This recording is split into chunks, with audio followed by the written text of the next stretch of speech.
he's like, some of the things we've done together, I can't spell. I'm like what? You're always in missionary. Is his Spike spiking through her pants? Hey. Hi, I'm Ariel Lee Cohen. Hey, I'm Morgan Smith. And we are the hosts of Faking It with Ariel and Morgan. We're two intimacy coordinators here to talk about the spicy scenes you see in film and TV. So Kim and I actually started watching that show, School Spirits. I've seen that show. I think I enjoyed that show. I got sucked in. I saw the ads for it and I was like, okay, like whatever. And then I started watching it. 2 episodes in, I was like, what is going to happen next? I think that show only got 1 season, though, didn't it? No, they're going into their 4th. Well, I've only seen the first season a long time ago, apparently, and that's how that goes. It's all good. What's up with you? I have been watching Outlander with Lee. We're on the first season. I've watched season 5. He's never seen it before. You've never seen Outlander? No, just for that practice episode we just did. For that one practice That's my episode. only Right. exposure. The first season is a lot of, oh no, blank has been kidnapped. Let's go get them. And then they get them, but it causes more problems. And then someone else gets kidnapped. Oh no, we have to get them. And then we get them. Oh no, we've caused more problems. Oh no, they've been kidnapped. Like that's the entire season. And season 2 is a little bit more like playing political games. And it's a little more like the nobility versus the Highlands. And then season 3 is a little more like island adventure vibes. Ooh, and then season 4 is a little more like colonial America. And like, then they're just sort of in colonial America for a while. Oh, weird. I feel like this is going to be a really long episode talking about Buffy, so I feel like we should get into jump in. I see your Sunnydale t-shirt. Oh, I'm ready. Yeah. And we're today finally covering Buffy the Vampire Slayer. Yes. Now, Morgan, what's Buffy to you? Everything. I love Buffy the Vampire Slayer. I came to it later in life, but then once I started watching, I was obsessed, and now I have my Buffy shirt. I know we're doing this in honor of the reboot that officially is not happening as of this past week. I know. We felt as a tribute to Buffy, the great show that we both love and adore, that it would be worth it to share our feelings and opinions and thoughts on it. For me, Buffy was my favorite show of all time. I have a Buffy tattoo. I love Buffy. Wait, what's your Buffy tattoo? I don't know if I've seen this. Yeah, you have not seen it. It's hidden. Oh. Where is it? On my upper hip, so it's just sort of not readily available, but Got it. It is a heart with a stake through it, and it says BTVS on it. I've seen James Marsters in concert 2 separate times. That is next level. I had never really heard of it, or if I had heard of it, I just didn't care about it. My brother had seen the show, and he was like, I think you'd really like this show. So he decided to show me the musical episode. I went to school a couple days later, and my friend Emily, basically I was talking to her about how I'd seen the show, and she was like, oh, you like that show? I'm like, oh, I loved the musical episode. It's so good. She's like, oh, well, if you like Spike, there's a lot more sex scenes that you can enjoy if you keep watching it. And I went, what? I've never downloaded in my life, but if I had downloaded this show, for example, in theory, allegedly, it would have been on a laptop that was given to me that I then destroyed by trying to download 144 episodes of this show. Right. But when I was trying to download it at the time, it'd be buffering, which for the show Buffy is hilarious. It'd constantly be buffering and trying to like download and download. So I would watch the same minute 20 times over trying to get through the episode. So it became kind of a weird fixation for me over the course of like a month and a half. So you're familiar. I'm familiar. I've heard of it. I've heard of the show. Heard of it. So, for reference, this is a show that went from 1998 to 2003. It is created by Joss Whedon. The show has experienced some controversy over the years, but the show itself is a great show, and I will go to my grave with that today. It's still true. It's still a great show. It is.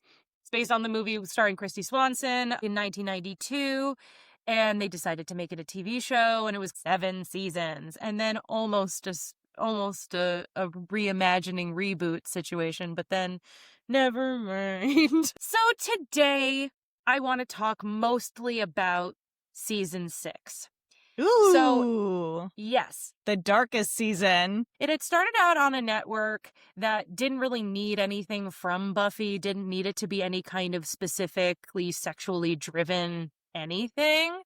After season 5, they went to a new network, and the new network really wanted them to have it a little bit more sexy, a little bit more, like Buffy's out of college now, and to the point where Sarah Michelle Gellar ended up telling production, I feel like I've lost the character of Buffy because this has gotten so dark and so far removed from where we started. In case there are people who are not familiar with the show Buffy, can you give a general context of the show and what Spike and Buffy are? Yes. Okay. Oh, my Lord.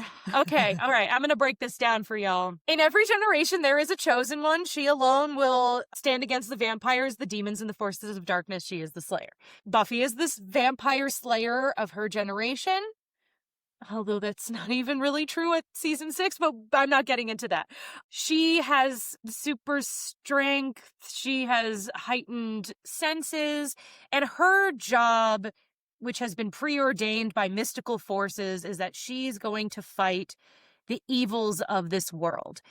Without spoiling too much, something has happened to Buffy, and she is now feeling othered from her family and friends and the people she normally confides in. The only person that she's really connecting to is this vampire, Spike. Spike used to be a badass vampire, but oh my God, there's so much. A government procedure has tamed him down a little bit, so now he can't really hurt human beings anymore. He can only hurt demons. And this has sort of confused his system to the point where he has not only seen Buffy as an ally, but now as a potential mate for himself. He feels that he is in love with her, and Buffy is finding comfort in him, but also she still hates him because he's still a vampire and sort of representative of everything that she is against. That being said, we're going to start with the most iconic simulated sex scene in the show, and you know, of course, what I'm talking about. I sure do. Why don't you tell me the name of the episode? Oh, it's Smashed, where Buffy and Spike smash. Yes, exactly. They shamash. This episode, Smashed, is season 6, episode 9. It aired in 2001. Context, like we said, this is season 6, and a lot has happened. Buffy is depressed, and he is convenient. This is years of sexual tension sort of coming to a head with two extremely superpowered people. Just because it's specifically helpful to know for this scene, one of her powers is also she can heal really quickly. And vampires can also heal quite quickly. And they're also super strong. Super strong, super stamina, perhaps? Yeah. But we'll get into that. Yeah. So it's written by Druzy Greenberg, Rebecca Kirshner, Stephen S. DeKnight. It was created by Joss Whedon, and it was directed by Turi Mayer. This is going to be starring Sarah Michelle Gellar as Buffy Ann Summers and James Marsters as Spike. So we are starting at 39:39. Okay. Spike and Buffy are fighting. She throws him into a set of stairs. They're in some kind of abandoned house in Sunnydale. They're fighting each other. Buffy has thrown him into a brick fireplace because she's very, very strong. You're in love with pain. I'm in love with pain. He throws her onto the floor. Now he's standing over her. She pushes him away by his face, throws him into a column. They are fucking this house up. She's moved his arms away. She throws him against another wall. Every time he's thrown against a wall, the plaster goes. She kisses him. Big, hard kiss. Whoa, passionate. She breaks the wall behind him. She has her arms around him, holding his head. They throw against a wall. They're going into another wall, still kissing. The walls are starting to crack. She pushes him away, kisses him again aggressively. He picks her up. She has her legs wrapped around him. We hear a belt buckle being undone. And a zipper. And a zipper. She's having sex with him, and she's moving up and down without a wall behind her because she's very strong. Now he's having sex with her against a wall. We can see that her leather pants are still all the way on and zipped up, but all the way on. 100%. The house is falling apart. The roof is coming down. He's still supposedly having sex with her through the leather pants. They fall through a floor, go down several floors. She stays on top of him. They're looking at each other. She's above him. And that's the scene. This is a scene that we have talked about. This is something that I talk about when I'm like, here's an additional benefit of an intimacy coordinator. Yeah. We have this epic sex scene. They go through the trouble of adding in post a very distinctive sound of a belt buckle being undone, of a zipper going down on Spike's pants. And then they have a big moment where it's very clear that penetration is supposed to be happening. She has a big inhale. He's looking in her eyes. He's breathing in too. They're both like, I can't believe we're actually doing this.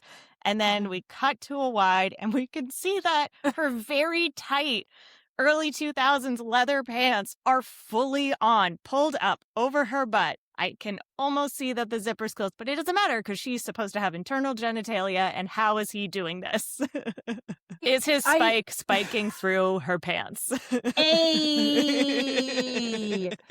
This isn't the story they're telling, but the only way that this works is if he ripped her pants between the thighs. That is the only way that this happened this way. And we do not hear a rip sound. We hear a zipper. We hear a buckle. We do not hear a ripping of the pants. So nothing has happened. The physicality of the sex that is happening does make sense minus the pants. Like if they didn't show that one wide, it would have worked for me. She's raised pretty high up and then she comes down.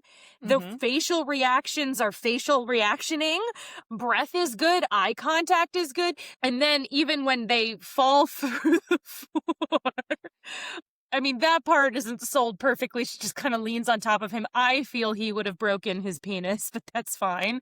No, but his penis also has super strength, Ariel. You're right. I'm so sorry. He has a super strength penis, and that's the story we're telling, and he's fine, and she's fine. Great. Her vaginal muscles are working on overtime. But yeah, the pants are such a problem, and it would have worked so well, and the sexual tension is so great, and it's so iconic. Like, they break a house down with their sex. Remember when we watched Breaking Dawn, the Twilight movie, and he breaks everything, and it's like, why? Nothing's happening. This doesn't make sense. This makes sense. It's also different from Twilight Breaking Dawn because they're both super strong beings, so I'm not worried about Buffy's safety because I know that she is equally, if not more powerful than Spike. In this scene, they seem to be telling the story that they're equally matched. So unlike Bella, who's just lying on her back in a bed, helpless, as the vampire breaks a window over her head, and she seems so passive and helpless. They're both really active. They're both fucking the house down. Yeah. This is an example of true angry sex that has been personified so big into this building crashing down. But it's also a metaphor because this is Buffy's defenses falling. Beautiful. Thank you. I'm a poet. I actually would like to move on to season 6, episode 11, which is called Gone. So this came out in 2002. So this is several episodes later. Buffy and Spike have continued their semi-toxic sexual relationship, but they are keeping it a secret. And due to a malfunctioning invisibility ray, Buffy accidentally has become invisible. I knew it was this. I knew it. Yeah. So Buffy's friend, I know. Buffy's friend Xander looks for her when he realizes invisibility might actually even be dangerous for Buffy. So we're going to see the late Nicholas Brendan as Xander. Once again, Sarah Michelle Gellar as Buffy and James Marsters as Spike. And our time code is going to be 2808. Gone was directed by David Fury, written by David Fury, Rebecca Kirshner, and Stephen Estonite. Xander is walking down into the basement of the mausoleum. He sees Spike in almost a push-up position, thrusting, but there's no one beneath him. What are you doing? He has a sheet covering his lower half. What does it look like I'm doing on his bed? I'm exercising, huh? And now he's doing push-ups, and we hear Buffy making noises. He brings the sheet up over him. He's sitting on the edge of the bed now with the sheet still covering his lower half. Xander looks confused. And now we see his earlobe being tugged. We can hear Buffy is trying to nibble at him. Now he's getting pulled the other way. He's trying to contain his excitement. He hits behind him to move her away. Xander is picking up a little bit on what's going on. Spike is still trying to elbow whatever is behind him subtly. And now he threw a sheet behind him, and we can see Buffy's body now. We're seeing pretty low on his stomach, I have to say. Yeah, we're seeing that V. He walks over to the bed. We're still just blocking where his modesty garment would be. We are very, very low on his front. It's really good, though. Really, really good. Right where the pubic hair would start. She's thrown the sheet off, and now we don't see her. He's not sure where she is. Camera's moving up. He has his arms out around her. Probably where, like, her shoulders would be. We're looking over his shoulder at invisible Buffy, who we can't see at all as an audience. I can't have all of you. I'd rather... And now he's looking down at his pelvis. That's where we'll stop there. It's so good. It's so good. James does a really commendable job in this scene about being incredibly specific with where Buffy is, what she's doing. The earlobe pull, I don't know if they did that practically or if there was like some kind of effect. Like it looked like his earlobe was a little bit bigger, so they might have put something on top of his ear and then had like a fishing wire move it, or maybe something that moved independently. Practically speaking, on the day, he was doing this fully by himself with air and was showing where she is, what she's doing. And we had such a sense of where her presence was, both because of his performance and with the camera movements, because they shot it like she's still there in person, which was really good. I also think a lot of people ask us, in particular, intimacy coordinators, how, do you fake sex on screen? I would argue that this is a perfect example of what is actually happening, more or less.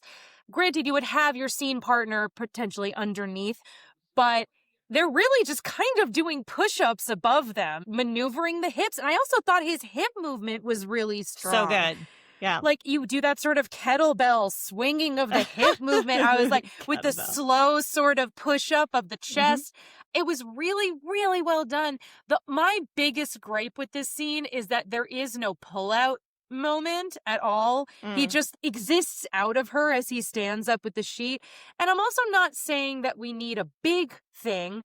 Even the smallest hip jerking out or something would have been better for me just to showcase that authenticity. I also think logistically, maybe he would want to put a hand in front of his genitalia over the sheet because presumably he would be very erect in this situation. Yes. Unless the sight of Xander turns him off so much. It's like boom. It's possible. Possibly. Very possible, given Xander's character. Also, they established in the show that vampires don't have blood. Maybe it's rigor mortis that sets in, and then sets out. Weirdly, I have had this conversation before. It's important. Vampires in this world drink blood, and then the blood courses through the body, providing life in some way. Got it. It's not blood that's like his own blood that his heart is pumping. Okay, fine. I mean, I'll allow it either way. The other thing I want to point out is when he's doing his push-ups and undulating to indicate that he's like thrusting in and out of Buffy, the actor has no anchor point to use, and yet he keeps hitting the same exact target every time, which is incredibly hard to do because he truly had nothing there. Nothing to work with. Yeah, because we see him also get up really quickly. And it's not like they could have hidden something under the sheet. The difference between him having some kind of level of emotional sex with Buffy and then Xander walks in and he's just sort of doing push-ups and you hear Buffy's priceless. So good because the motion is totally different. It's much more like this.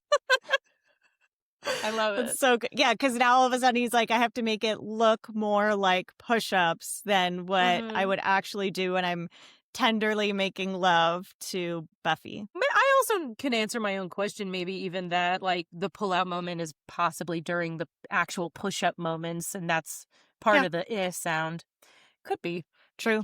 True, especially if he does it quickly. I also want to talk about something with this scene in particular. Yeah. But also, all simulated sex scenes following Smashed and Wrecked and all those things. And Double Meat Palace, which I'm not watching because I hate that episode. They're constantly referring to the fact that Buffy and Spike have this very kinky, like, very hardcore sex experience together, but every time you see them having sex, it's very slow and sensual and lovely, and they're like under a bunch of rugs and there's handcuffs and they're there. But like in season 7, he's like, some of the things we've done together I can't spell. I'm like what? You're always in missionary. It is the most like vanilla missionary position. And I don't know if some of that is a function of it being a network show. I can't remember at the time what other content UPN was showing in terms of how risque it could be. But that's also something that I think happens a lot in projects where people mistake having a little bit of aggression in sex as kink. And thinking like, wow, that's crazy. It's wild. And it's one thing if we never see it on camera and you're just talking about it. But it's another when you're like consistently showing the most vanilla sex.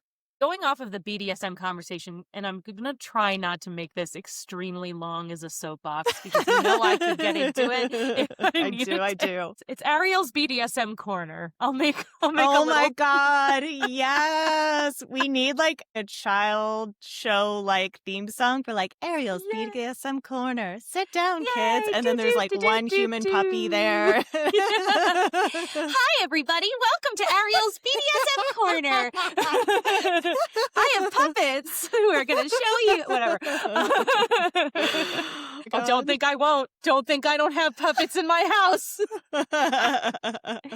But okay. The idea of being able to perform BDSM and actively participate in BDSM is surrounded by the ability to trust your scene partner, your, sexual partner.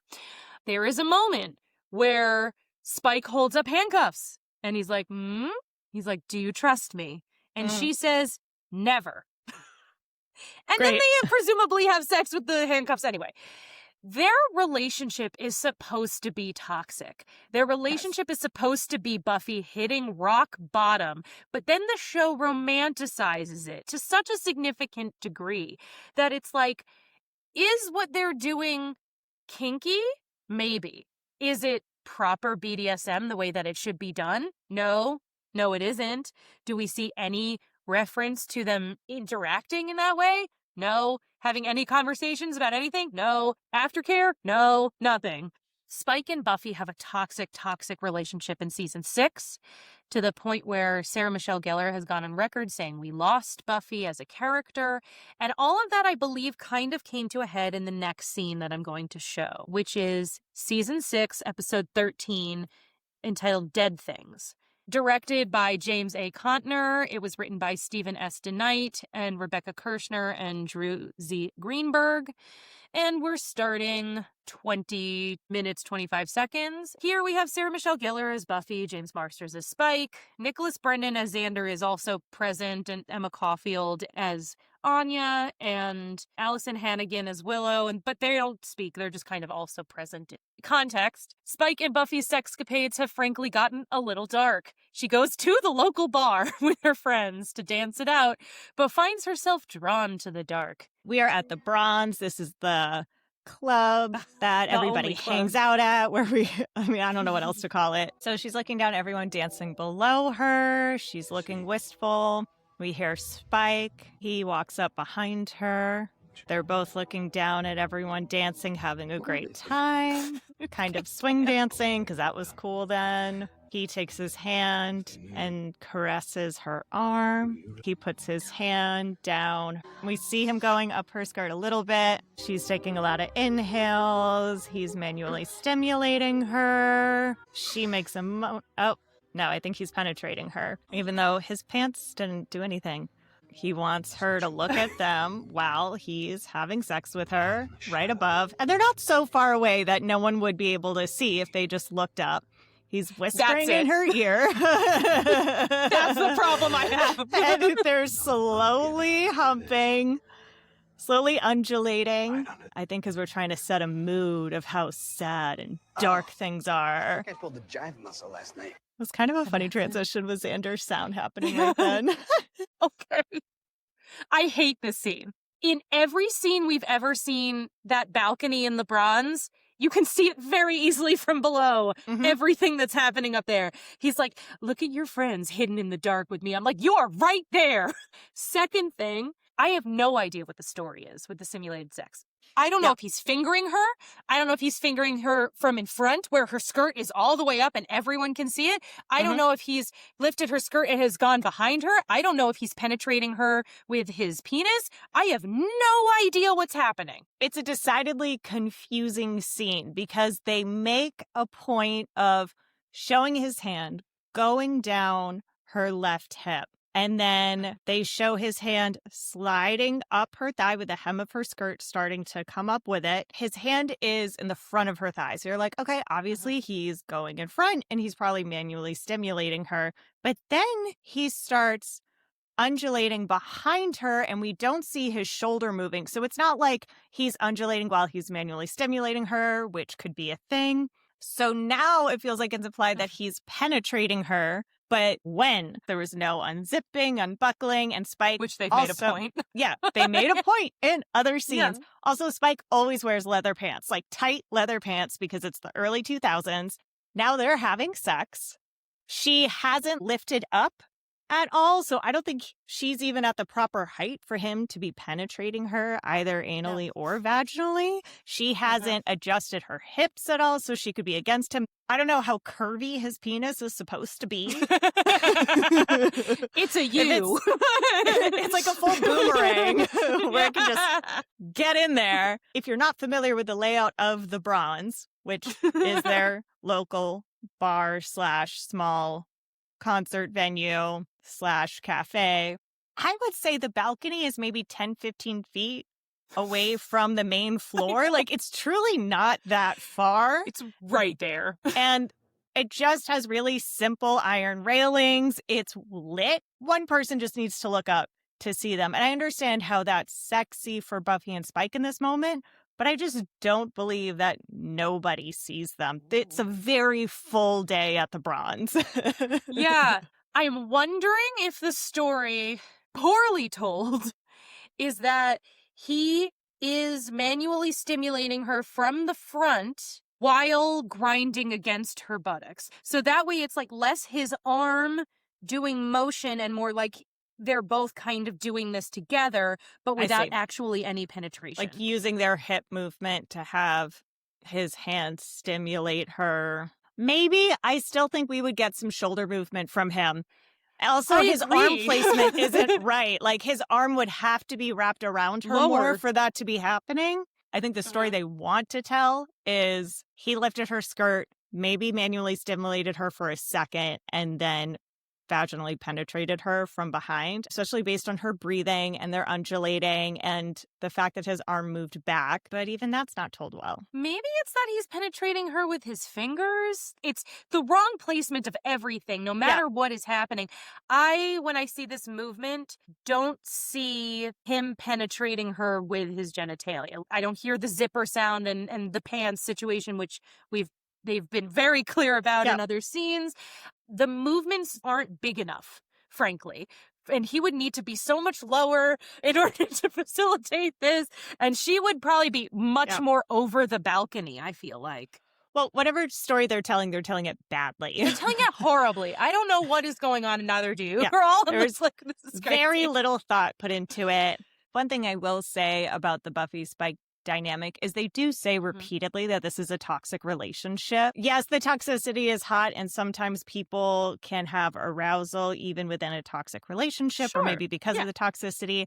Allegedly, there was a lot of stuff happening on set that I can imagine made this a really challenging environment to have an open conversation about what was going to happen in simulated sex scenes. It didn't sound like it was a very consent-based environment. I can see how a scene like this would get muddled in that kind of environment. Yeah. Should we get into the spice scale? Let's get into the spice scale. We should. Welcome to the spice scale, or not so scientific way of rating intimacy scenes based on consent and power dynamics, technical craft and coordination excellence, and heat factor. Each category gets a score from 1 to 5, with 5 being the highest, and we add it all up to give the scene a final letter grade. First, we'll start with consent and power dynamics, how the scene depicts consent and power in the story, and if known, behind the scenes. In the balcony scene, she says don't, and he says stop me before he does whatever is happening in that part of the story, which I still don't know. She just doesn't want him to initiate this moment, and once it's happening, she feels like she cannot stop it because of the way that it makes her feel or whatever. Mhm. It's non-consent, and the power dynamic is moderately clear. Let's start with the first scene and kind of go through. Yeah, so smashed. Very consenting. Power dynamics are very clear. They're very equal.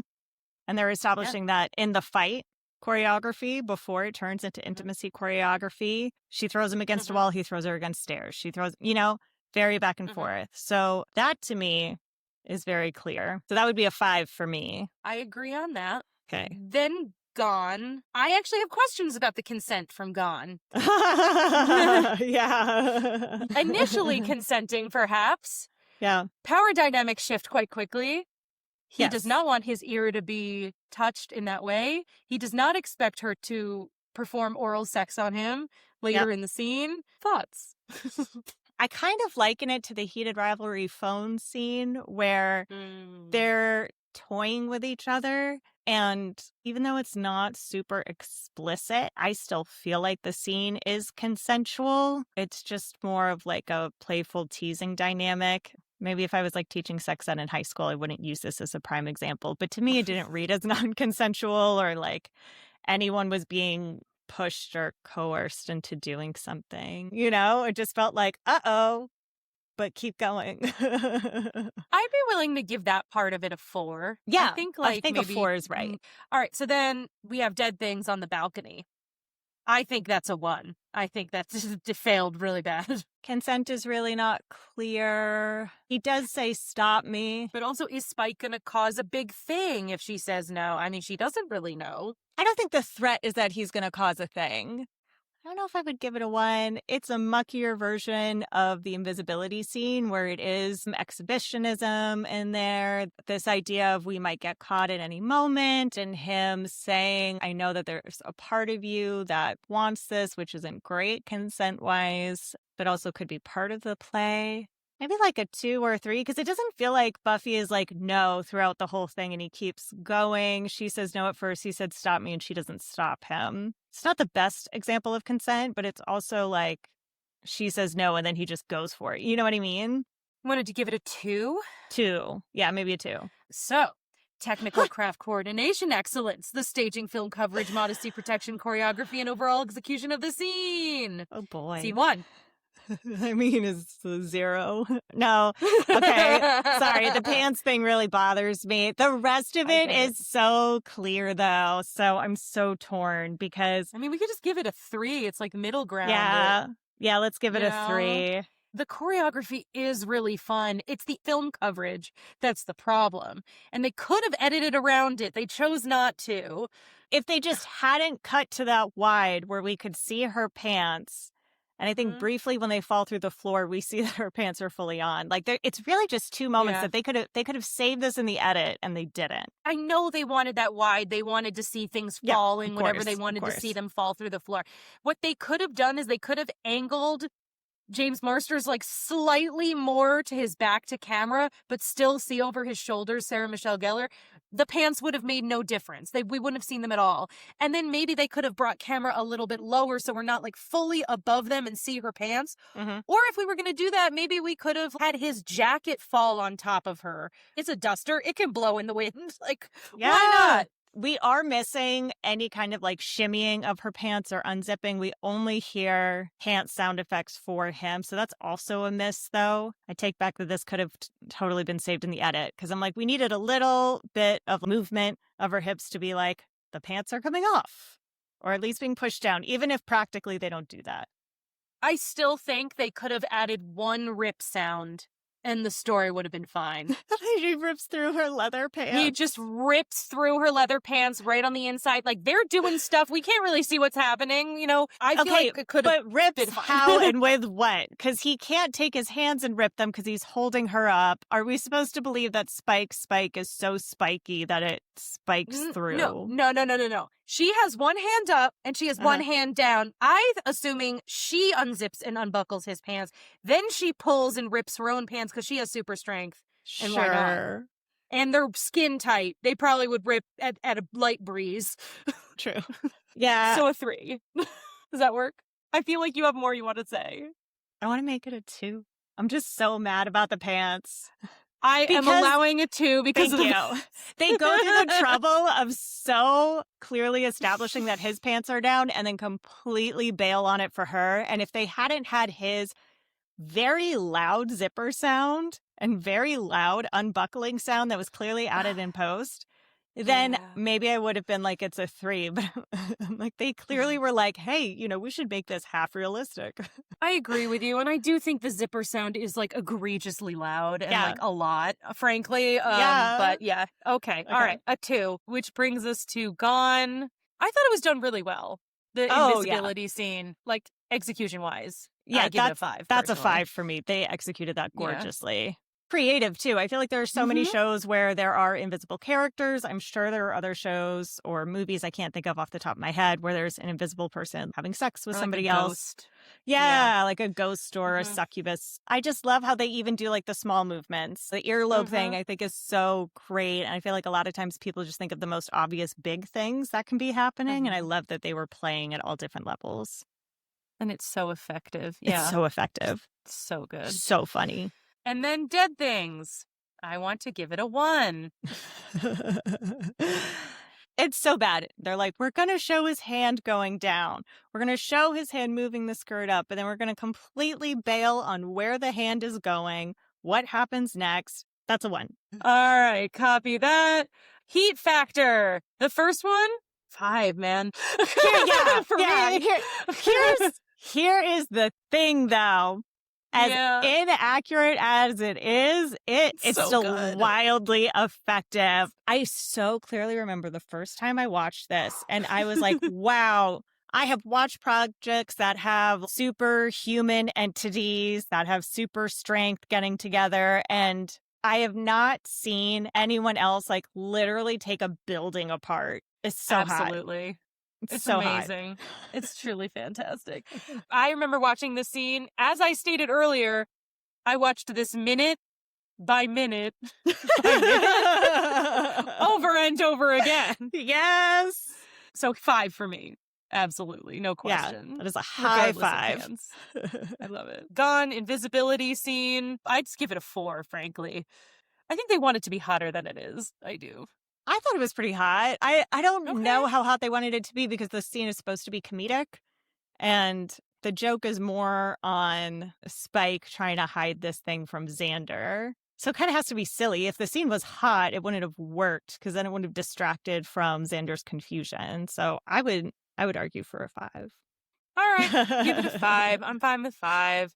The balcony. I have no idea. It really wants to be hot. It's not hot. It's not hot. I think I would give this a 3 because I think they want this scene to be like so sensual and dark. And we were talking earlier about how they're talking about like how kinky Buffy and Spike are. And then the actual execution is not that crazy. Yeah. That's kind of how this scene feels to me, where I feel like, you know, with the lighting and the music and how slowly they're moving, they're really trying to telegraph this is a hot scene. And that makes it a little less hot for me. I'm okay with a 3. I think a 3 is respectable. I'm mathing, doing the math. All right. That is our first C. Wow.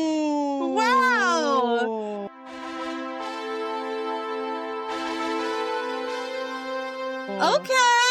If I'm stepping back and looking at Buffy just intimacy-wise as a whole, I do think it averages a C because it has some scenes that are great and other ones that are a mess. Maddie must be part of the conversation. Hey, Maddie. She needs... Are you Team Angel or Team Spike? No, Maddie's a Willow fan, aren't you, baby? Oh, yes. She's a Willow and Tara girl. Yeah, I mean, a scene honestly makes sense. I agree, because I think it really runs the gamut, and I really did choose a lot of scenes that are kind of all over the map. The scenes matter because they shifted the trajectory of the show completely. Between network pressures, pushing for more intimacy, it escalating really quickly, and then leading to real tension around the set and actor boundaries. We're obviously following Buffy from high school through college and then a bit of adulthood. And so with that, naturally, we're going to see her sexual life emerge and become more and more a part of her life. And the show struggles with how to portray that, how much of it to portray, and what is the context of it. Because Buffy, as a character, does really struggle with connection to other people. Her whole thing is she feels isolated. She is the only Slayer, but she isn't the only Slayer. She's the one. She is chosen. She has this burden thrust upon her that she didn't ask for. She was living life as a shallow, popular girl, and now all of a sudden she has to save humanity from evil demons. She's almost certainly destined to die young. Yeah. So it makes sense that in the story of someone trying to balance feeling like they have to be alone with finding connection with others, having stories about sex makes sense. I think they do a better job with the side characters than with Buffy, interestingly. I think the Willow-Tara story, even though I don't think we actually ever see them have sex, we do see them do a couple of spells where it's heavily implied that we see them kiss. Yeah. But there is the rose petal spell, and we'll have to do another episode just on them, where it actually shows their sexuality, not just in really interesting, creative ways, but revolutionary ways at the time. It was the first female on-screen kiss on network television was from this show. It's even unusual that Slayers have friends and have family. Usually they go it alone. So for her to have any level of connection is highly unusual and really difficult for her to manage. And at this point, she's finally become a little more inward and is a little depressed, and she doesn't know what to do with those feelings, and she puts them into a sexual place because she doesn't have any kind of outlet whatsoever besides fighting. So fighting literally becomes what sexually interests her as well. I do love the idea of doing a Willow-Tara, Willow-Kennedy episode. Yes. Even though I hate Kennedy with a passion. But it's okay.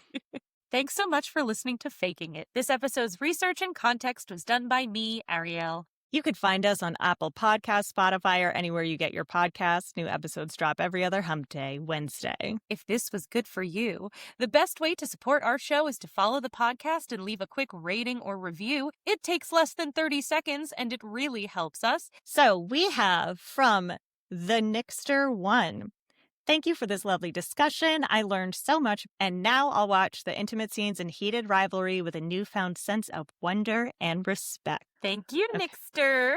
Thanks, Nixter. Tell one friend who loves spicy movie secrets about us. Find us on social media at FakingItThePod. Want to get involved? Head to patreon.com/fakingitthepod.